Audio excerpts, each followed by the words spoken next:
에스겔서 1장 15절부터 28절까지.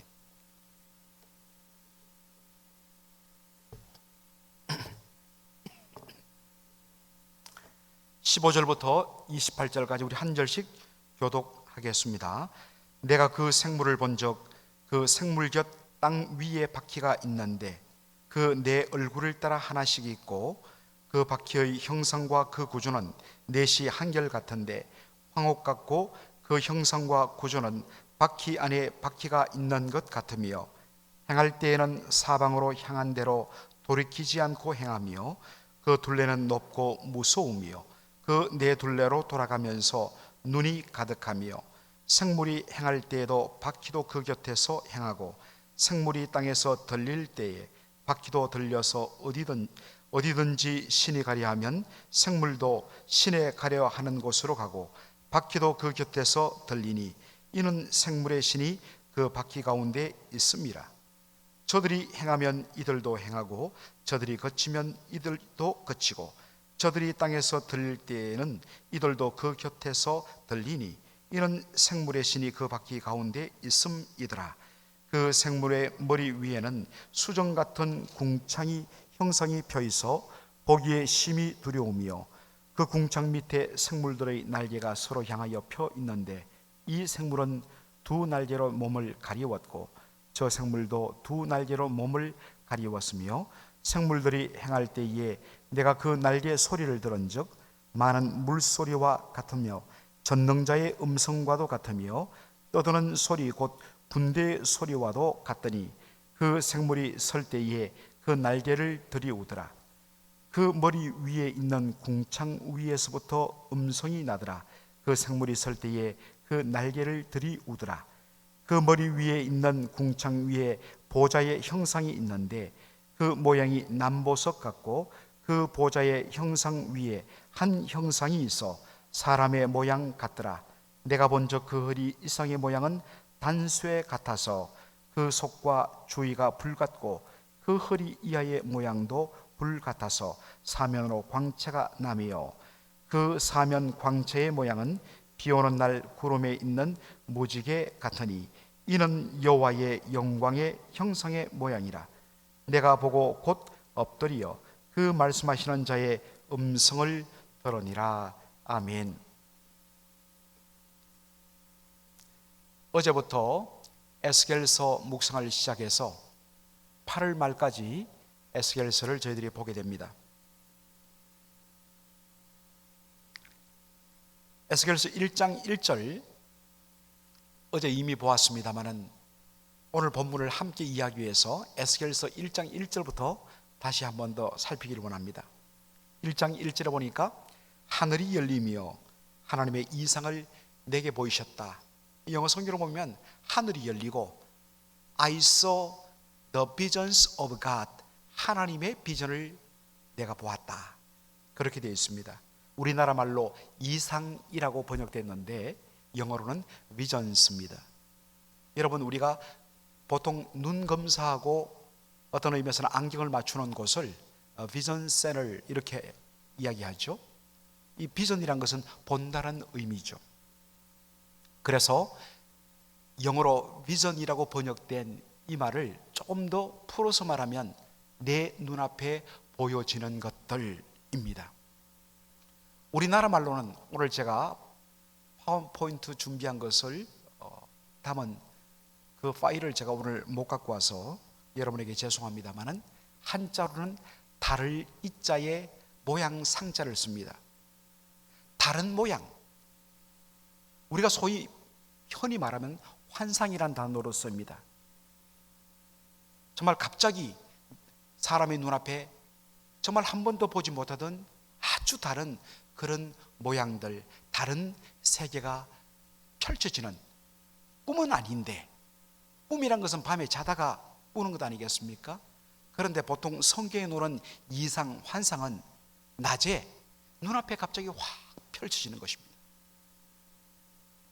그래서 다른 모양이라는 이 말을 통해서도 우리가 알 수 있듯이 이것은 현실 세계에서는 실질적으로 일어나지 않는 일들이나 그런 형상들입니다. 자, 여러분들 오늘 우리가 계속 보니까 내 생물들 그렇게 나옵니다. 나중에 우리가 보겠지만은 이 내 생물들은 에스겔서 10장에 가보면 바로 1장에서 보여줬던 이 그발 강가에서 그가 환상 가운데 이상 가운데 보았던 그러한 내 생물들의 바로 정체를 밝힙니다. 그것은 그룹 하나님의 보좌 앞에서 하나님의 명령을 준행하는 천군 천사들을 하나님의 명령이 떨어지면 돌이키지 않고 적극적으로 사방으로 흩어져서 하나님의 뜻을 이루는 천군 천사 그룹, 더 정확하게 번역하면 케루빔, 이 케루빔인데 우리나라 옛날에 처음 성경을 번역할 때 이것을 발음을 어떻게 할 줄 몰라서 그냥 유사하게 하다 보니까 그룹이라고 했는데 정확하게는 케루빔입니다. 하나님의 보좌 앞에서 하나님의 명령을 준행하고 이행하는 천군 천사들. 그런데 그들을 이 에스겔서 1장에 에스겔의 눈앞에 펼쳐진 그 이상, 비전, 환상 가운데서는 짐승의 모습으로 사람의 모양이긴 한데 돌아가면서 얼굴이 있는, 앞에는 사람이고 오른쪽으로는 사자의 얼굴이고 왼쪽으로는 소의 형상이고 그리고 뒷면에는 독수리의 형상을 한 독특한 모습을 가진 내 생물들, 살아있는 피조물들, 이란 이름입니다. 그들이 나타나고 그들 아래 수레가 있어 그것이 위로 갈 때는 위로 쭉 올라가고 앞으로 갈 때는 쭉 가고, 어떤 의미에서는 이것을 인터넷에 여러분들 에스겔서 1장하고 이미지를 찾아보면 그러한 그림들이 수도 없이 나옵니다. 그것을 그림으로 만든 것 자체가 잘못이죠. 왜냐하면 그것은 이상이기 때문입니다. 이 현실 세계에서는 있을 수 없는, 그래서 그 내용 하나하나가 사실이 아니라 사실은 그런 기이한 모습을 통해서 메시지를 담아서 전하는, 여러분들 우리 어린 시절에도 읽었고 요즘 우리 아이들도 읽는 그런 아동 문학들, 동화를 보면 주로 많이 사용하는 것이 판타지 기법이죠. 환상 기법. 우리의 일상에서는 일어나지 않는, 갑자기 벽이 열리면서 그 속에 나무가 말을 하고, 물을 따르려고 주전자를 드는데 주전자가 안녕하면서 입을 벌리면서 말을 하고, 이러한, 이것을 우리가 판타지라고 이야기하죠. 에스겔서도 바로 그러한 판타지 문학 기법을 사용하여서 하나님께서 당신이 말씀하고자 하는 그 말씀들을 계시하는 그러한 독특한 형식으로 되어 있습니다. 그래서 우리가 이 에스겔서를 읽을 때 그러한 것을 고려하고 읽어야 되지, 이것을 문자 그대로 받으려고 하다 보면 그때부터 혼동이 생기고 도무지 말씀이 열리지 않습니다. 에스겔서와 똑같이 이렇게 판타지 문학 양식으로 기록된 신약 성경이 바로 요한계시록입니다. 그래서 요한계시록을 문자 그대로 이것이 사실인 양 그렇게 이해하면 안 되는, 그래서 그것 때문에 수많은 이단들이 생긴 이유이기도 합니다. 자, 오늘 에스겔서 1장 1절부터 제가 다시 쭉 살피겠다 했는데 1장 1절 한번 보시기 바랍니다. 1장 1절에 30년 4월 5일에 내가 그발강가 사로잡힌 자 중에 있더니 하늘이 열리며 하나님의 이상을 내게 보이셨다라고 했습니다. 제30년이란 이 말은 바로 현재 포로로 잡혀온 에스겔의 나이를 의미합니다. 그의 눈앞에서 하나님께서 보이신 그 놀라운 이상, 비전들을 그가 봤던 때가 언제냐면 그의 나이 30살 때라는 의미입니다. 그러면 그의 나이 30살 때가 도대체 언제냐 했을 때 2절이 그것을 보여줍니다. 2절에 보니까 요야긴 왕의 사로잡힌 지 5년 그달 5일이더라 라고 되어 있습니다. 여러분, 요야긴 왕이 누구입니까? 요야긴 왕은 여호야김 왕의 아들로서 그가 나이 18살 때 아버지를 이어서 왕위에 올랐는데 오르자 석 달 만에 바벨론의 느부갓네살 왕이 침공해 갔고 궁궐을 약탈하고 바로 왕과 왕비와 그 어머니와 궁의 아주 수많은 신하들과 제법 똑똑한 사람들 수만 명을 포로로 끌고 갑니다. 바로 이때가 주전 597년이었어요. 이것을 역사학자들은 보통 제2차 바벨론 포로라고 그럽니다. 왜냐하면 그의 아버지 때인 요야김 왕 때 주전 605년에 제1차 포로가 있었기 때문입니다. 바로 605년 제1차 바벨론 포로 때 잡혀갔던 사람이 다니엘과 그의 세 친구들이죠. 그리고 그로부터 몇 년이 지나서 주전 597년 요야긴 왕 때에 제2차 바벨론 포로로 끌려간 사람이 바로 에스겔 선지자입니다. 물론 완전히 나라가 멸망당한 이 주전 586년에 예루살렘이 함락되고 나라가 완전히 멸망당하면서 정말 아무것도 할 수 없는 그런 사람들을 남겨놓고 모든 사람들을 포로로 다 끌고 간, 대대적으로 포로로 끌고 간 그때를 우리는 제3차 바벨론 포로라고 이야기하죠. 바로 제2차 바벨론 포로 때 끌려간 사람이 에스겔인데, 요야긴 왕이 사로잡힌 지 포로로 끌려온 지 5년 후인, 그러니까 주전 592년으로 우리는 알 수가 있습니다. 바로 그가 주전 592년에 그발 강가에 있을 때, 이 그발 강가란 것은 사실은 그발 강이란 강은 없습니다.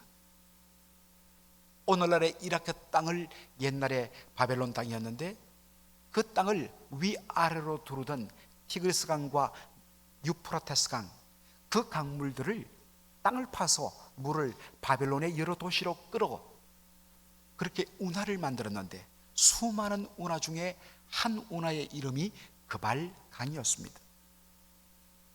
거기에서 포로 생활하고 있는데 갑자기 하늘이 열리며 그에게 하나님의 이상이 나타났다 했습니다. 특별히 여러분들 에스겔서 1장 3절을 한번 다시 주목해 보시기 바랍니다. 갈대아 땅, 이 갈대아 땅이라는 것은 바벨론 땅을 의미합니다. 갈대아 땅 그발 강가에서 여호와의 말씀이 부시의 아들 제사장 나 에스겔에게 특별히 임하고 여호와의 권능이 내 위에 있으니라 라고 이야기합니다. 여러분, 사실 1장 3절을 그냥 우리가 읽고 넘어가기 쉽습니다. 사실은 한글 성경은 히브리어 원어 성경이나 모든 영어 번역 성경에서 다루는 한 단어를 빠뜨린 채 번역을 했습니다. 사실 보면 그것은 대수롭지 않은 단어입니다. 영어로 번역하면 there, 거기서라는 부사입니다. 장소를 가리키는 부사. 거기서, 거기가 어디입니까? 지금 포로로 잡혀온 바벨론 땅 그발 강가, 거기가 바로 거기 아닙니까? 그러니까 굳이 거기란 말을 덧붙일 필요가 뭐 있어? 라고 생각해서 우리 한글 성경을 번역했던 옛날 선교사님들이나 초창기 번역자들은 이 거기란 말을 그냥 별로 대수롭지 여기지 않고 빼버렸던 것 같습니다.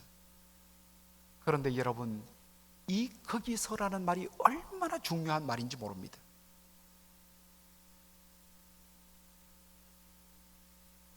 히브리어로 거기서라는 이 말은 히브리어로 샴입니다. 그런데 여러분, 이 거기서라는 이 샴이라는 말이 에스겔서 마지막 절에 한 번 더 나옵니다. 여러분들 에스겔서 48장 35절 한번 넘겨보시기 바랍니다. 제일 마지막입니다. 에스겔서 48장 35절.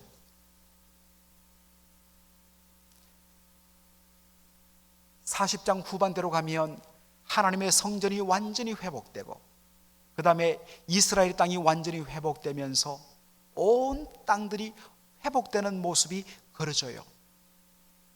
지금 이스라엘 백성들은 포로로 끌려와 갖고 바벨론에서 비참한 삶을 살고 있는데, 하나님이 마지막으로 보여준 환상은 예루살렘의 성전의 회복과 그리고 이스라엘 땅 모든 지파들과 예루살렘 성곽이 완전히 회복되는 그러한 환상을 보여주십니다.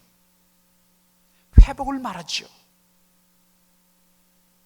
비록 너희들은 지금 포로로 끌려와서 이렇게 비참하게 살고 있지만, 내가 마침내 다시 너희들을 정결케 하고 너희들을 회복시켜 주겠다는 놀라운 위로와 소망의 메시지가 담겨 있는 것입니다. 그리고 마지막 구절에 여러분 다 같이 한번 읽어보겠습니다. 시작. 그 사면의 도합이 1만 8천 척이라. 그날 후로는 그 성의 이름을 여호와 삼마라 하였더라. 정확하게 번역하면 여호와 샴마, 샴마, 거기로부터, 샴마, 거기로부터 여호와 하나님이 계시다. 그래서 여호와 삼마, 여러분들 아래쪽에 풋노트를 보시면 여호와 하나님께서 거기 계시다, 거기 계시는 하나님이라고 번역하는 표현입니다.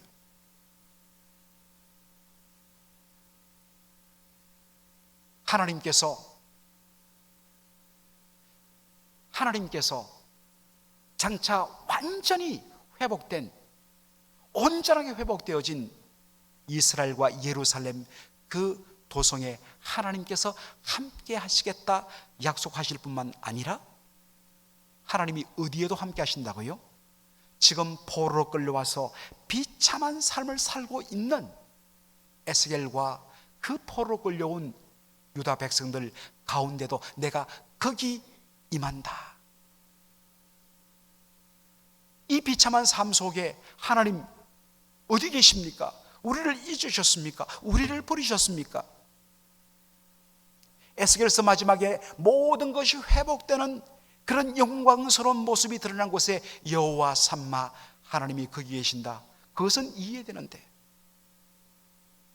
하나님을 불순종해 갖고 그렇게 비참하게 포로로 끌려와서 고생당하는 처참한 포로의 환경 속에 있는 여기는 하나님이 주목도 안 하시겠지 했는데, 하나님이 뭡니까? 거기서 여호와의 권능이 에스겔 위에 임하더라. 여호와의 권능이란 이 표현, 히브리어 성경으로 보면 여호와의 손으로 되어 있습니다. 하나님의 위로의 손, 우리의 영혼을 쓰다듬는 하나님의 위로의 손이 능력을 드러낼 뿐만 아니라 우리를 쓰다듬으며 터치하며 위로하는 하나님의 그 놀라운 치유의 손이 거기서 에스겔 위에 임하더라. 거기가 어디입니까? 포로의 삶의 비참한 현장입니다.